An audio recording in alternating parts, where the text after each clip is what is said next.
శుభకార్యాలకు పూజార్ల కోసం వెతుకుతున్నారా? పూజారీస్.com లో అతి తక్కువ ధరలకే పూజార్లను ముందే బుక్ చేసుకోండి. వెంటనే కాల్ చేయండి.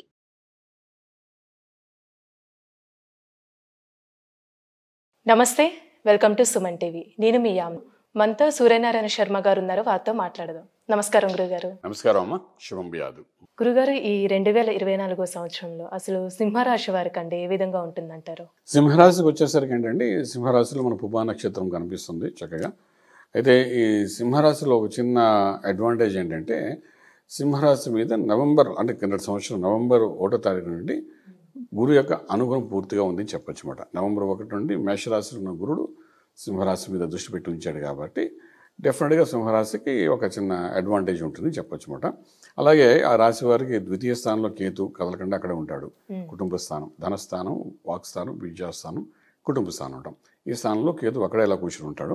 అలాగే వీళ్ళకి ఏంటంటే స్టార్టింగ్ న్యూ ఇయర్ స్టార్టింగ్లో ఏంటంటే మన సింహరాశి వారికి చతుర్థంలో బుధుడు ప్లస్ శుక్రుడు యొక్క ప్రభావం కనిపిస్తుంది. పంచంలో మనకు రవి ప్లస్ కుజుడు యొక్క ప్రభావం కనిపిస్తుంది.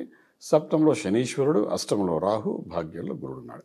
సో భాగ్యంలో ఉన్న గురుడు ఏం చెప్తాడంటే మే 1 వరకు అక్కడ ఉంటాడు కాబట్టి లక్ ఫేవరింగ్ చేస్తానంటాడు.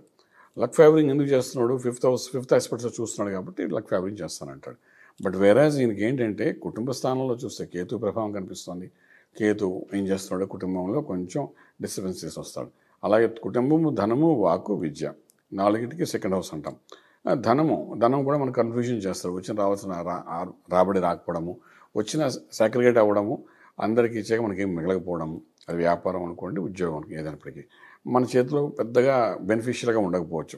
ఇన్వెస్ట్మెంట్లో పెట్టచ్చు, లేకపోతే ల్యాండ్స్ మీద పెట్టచ్చు, లేదంటే ఏదో రకంగా క్యాష్ ఇన్ హ్యాండ్ అనేది తగ్గిపోయి ఇన్వెస్ట్మెంట్ ప్లాన్స్ మీద వెళ్ళిపోతాయి. అలాగే ఇంకొకసారి ఏంటంటే క్యాష్ ఈ గురు దృష్టి పడింది కాబట్టి డెఫినెట్గా శుభకార్యానికి ఖర్చు పెట్టేస్తారు. ఇప్పుడు మామూలుగా ఖర్చు పెట్టబట్టి మనం రూపాయి తీయకపోవచ్చు, కానీ ఇంట్లో ఆడపెట్టి పెళ్ళి అంటే మనం తీస్తాం కదండి. అలా శుభకార్యానికి ల్యాక్స్ ఆఫ్ ఎక్స్పెండిచర్ అది కనబడుతుందన్నమాట.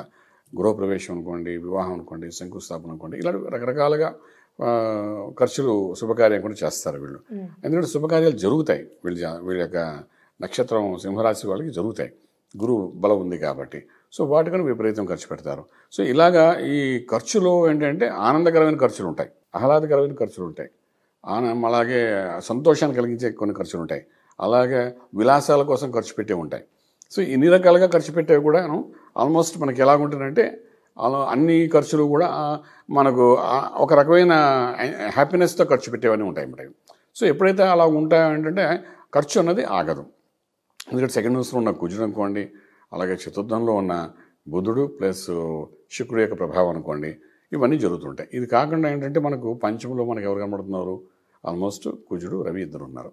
వీళ్ళిద్దరు అక్కడ ఉన్నారు కాబట్టి స్టార్టింగ్లో అంటే మీ ఫస్ట్ లోపల స్టార్టింగ్ ఇనిషియల్ స్టేజ్లో కూడా పిల్లల ద్వారా కూడా కొంత ఖర్చు కనిపిస్తుంది.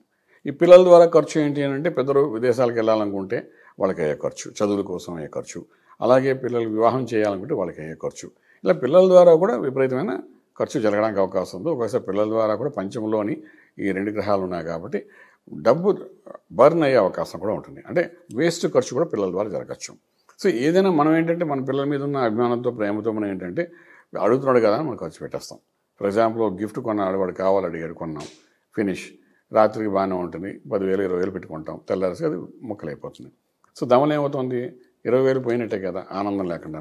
సో ఇలాగా ఈ పిల్లల ద్వారా వేస్ట్ ఖర్చులు కూడా జరిగే అవకాశం ఉంటుంది. సో ఖర్చులు రకరకాల మాట విని.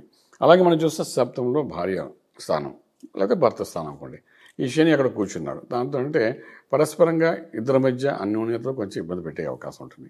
అక్కడ వాడు ఒక 2 years ఉంటాడు, అంటే ఏడాది అంతా ఉంటాడు ఆయన. సో దాన్ని సమన్వయపరుచుకుంటూ వెళ్ళాలి. సో అక్కడ బర్నింగ్ ఇష్యూ ఎవరు? ఫ్యామిలీ, పర్సనల్ లైఫ్లో వైఫ్ అండ్ హస్బెండ్ మధ్య అనమాట. సో అదొక రకమైన ఇబ్బంది చూపిస్తుంటుంది. ఇవన్నీ ఉంటుంటే ఈ యొక్క ప్రెషర్స్తోని అష్టంలో రాహు ఉన్నాడు కాబట్టి మనకు తెలియని బీపీ, షుగరు, థైరాయిడ్, కొలెస్ట్రాల్ ఇవన్నీ కూడా యాడ్ అయిపోతాయి అష్టంలో ఉన్న రాహు ప్రభావం. అంటే సప్తంలో ఉన్న భార్యాభర్త మధ్య జరిగే గొడవల వలన ఆ ప్రెషర్తో లేనిపోయిన షుగరు, బీపీ ఇవన్నీ పెరిగిపోతుంటాయి. సో ఈ సింహరాశి వాళ్ళకి ఏంటంటే almost 7th aspect 8th aspect అనేది పూర్తిగా అటాక్ చేస్తున్నట్టు కనబడుతుందన్నమాట. సో తర్వాత ఇవన్నీ దాటిన తర్వాత గురుడు 9వ ఇంట్లో ఉన్నాడు. అంటే ఇన్ని జరిగిన తర్వాత గురుడు నీకు ఎందుకు పర్వాలేదు ఉన్నాను కదా అన్నట్టు ఉంటాడు. సో ఇవన్నీ దాటుకుని వెళ్ళాలి కదా. అంటే సంసారం అనే చదరంగంలోని సెకండ్ హౌస్ బాగలేదు, 5th house బాగలేదు, సెకండ్ హౌస్ 5th house అనేది ఇంపార్టెంట్. ఆ తర్వాత 7th హౌస్ బాగలేదు, 8th హౌస్ కూడా అసలు బాగలేదు. ఈ 7th అండ్ 8th హౌస్లో మనకి ఏంటంటే కంటిన్యూస్గా ఈ ఏడాదంతా అక్కడ నుండి కదలరు వాళ్ళు, అక్కడే కూర్చుంటారు. సో ఇప్పుడు ఏమైందంటే ఎలా తప్పించుకుందామన్నా ఇంట్లో భార్యను తప్పించుకోలేడు, లేదా ఇంట్లో భర్తను తప్పించుకోవడం ఆడవాళ్ళు అయితే, అలాగే 8th ఇంట్లో రాహు ఉన్నాడు కాబట్టి అనారోగ్యాన్ని కూడా తప్పించుకోలేరు.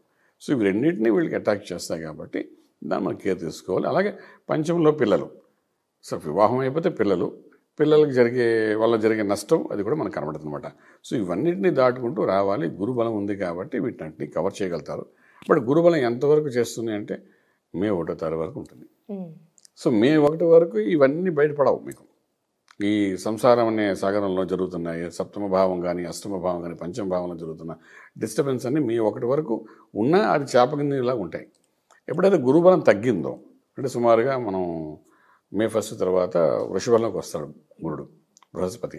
ఒక్కసారిగా రాగానే అంటే ది రేస్ ఆఫ్ జూపిటర్ అనేది సింహరాశి మీద ఉండబోయేసరికి వీళ్ళందరూ అటాక్ అయినట్టు అవుతాయి.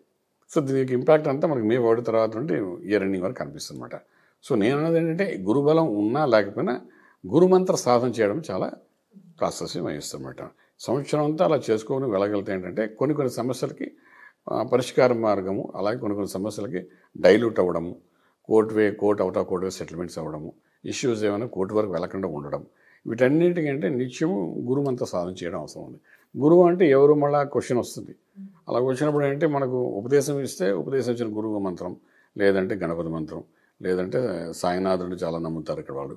సో సాయినాథుడి మంత్రం, లేకపోతే మనకు దత్తాత్రేయుల వారు ఉన్నారు, దక్షిణామూర్తి గారు ఉన్నారు. ఇలా రకరకాలుగా ఎవరిని మన గురువుగా భావిస్తే ఆ గురువు యొక్క మంత్రాన్ని చక్కగా సాధన చేసుకుంటూ వెళ్ళగలిగితే ఈ ఇష్యూస్ ఏవైతే ఉన్నాయో 2nd house and 5th house, 7th, 8th హౌస్లో ఉన్న గ్రహాల యొక్క ప్రభావం ఏదైతే ఉందో అది కొంతవరకు నలిఫై అవడానికి అవకాశం ఉంటుంది. ఇదొక పాయింట్. రెండోది ఏంటంటే మార్చి 15 నుండి మే 1 వరకు మనం చెప్పుకున్నాం, ఈ శని ఉన్న కుంభరాశిలోకి కుజుడు ప్రవేశిస్తాడు. వాళ్ళిద్దరు కలిస్తే అక్కడ ఒక పెద్ద యుద్ధం. సో ఇక్కడ 7th ఆస్పెక్ట్ అయింది వీడికి. 7th అంటే భార్యాభర్తల మధ్య జరిగే సమస్యల గురించి మనం డిస్కషన్ అవుతుందన్నమాట. సో అక్కడ కూర్చొని వచ్చినప్పుడు ఖచ్చితంగా విడాకుల వరకు వెళ్ళిపోయేంత గొడవలు అవుతుంటాయి. ఇప్పుడు ఈ గొడవలు అవుతుంటే వీటిని ఎలా బయటపడాలి అన్నది ఒకటి ఉంది కదా. సో దాన్ని కూడా మనం కంట్రోల్ చేసుకోవడం చాలా అవసరం ఉంటుందన్నమాట. సో ఈ మార్చి 15 నుండి మే 1 వరకు ఉన్న పరిస్థితిని మాత్రం చాలా జాగ్రత్త హ్యాండిల్ చేయాలి వీళ్ళు. చేయకపోతే మొత్తం ఫ్యామిలీ లైఫ్ అంతా డిస్టర్బ్ అవడానికి అవకాశం ఉంటుందన్నమాట. సో ఒక్కొక్కసారి లీగల్ నోటీసులు ఇచ్చుకోవడం భార్యాభర్తలు అలా జరగచ్చు. నాకు అవసరం లేదు, నాకు అవసరం లేదు అని చెప్పి అదొక ఆస్పెక్ట్లో వెళ్ళచ్చు ముందుకు. ఎందుకంటే అక్కడ ఒక యుద్ధం జరుగుతుంది కాబట్టి ఆ యుద్ధం నుండి బయటపడడానికి ఒక్కొక్కసారి అదేంటంటే విడిపోయి దూరంగా ఉండి కొంతకాలం ఉందామని దూరంగా ఉండొచ్చు. రకరకాలుగా ఏదైనా పర్సనల్ లైఫ్ మీద అటాక్ చేసేది మాత్రం మార్చి 15 నుండి మే 1 వరకు చాలా జాగ్రత్త ఉండాలి. ఇది కూడా మనం అధిగమించడానికి డెఫినెట్గా గురుమంత్ర సాధన చేయడము చాలా ప్రాసెస్ వస్తుంది కాబట్టి ఆ విధంగా చేసుకుంటే కొంత బాగుంటుంది చెప్పచ్చు. అంటే ఇవే పరిహారంగా చేసుకోవచ్చండి. ఇది పరిహారం అనుకోవచ్చు అంటే ఇంకా మనకు తర్వాత దశలు అంతర్దశలు ఉన్న స్థితిగతులు బట్టి ఇండివిజువల్ జాతకానికి అందులో కానీ పాజిటివ్గా ఉందనుకోండి కొంత రిలీఫ్ ఉంటుందన్నమాట. లేకపోతే we can go with this. తర్వాత ఒక్కొక్కసారి అంటే దశలు బట్టి మనం కొన్ని రత్నాలు కూడా సజెస్ట్ చేస్తాం అనమాట. ఫలానా రత్నం పెట్టుకుంటే బాగుంటుంది కూడా చెప్తుంటాం. అలా ఇవన్నీ యాడ్ చేసుకోవచ్చు. అలాగే ఇవన్నీ డిపెండ్స్ అపాన్ అగైన్ లగ్న ప్రకారం దశల ప్రకారం ఎలాగుంది. ఈరోజు మంచి దశ నడుస్తుంది ఈ సంవత్సరం అంటే అప్పుడు ఈ జరుగుతున్న ఈ నష్టం అంతటిని నలిఫై అయిపోతాయి. లేదు దశ కూడా బాగోలేదు అనుకోండి, ఇంకా వాడిని ఎవడు బాగు చేయలేడు.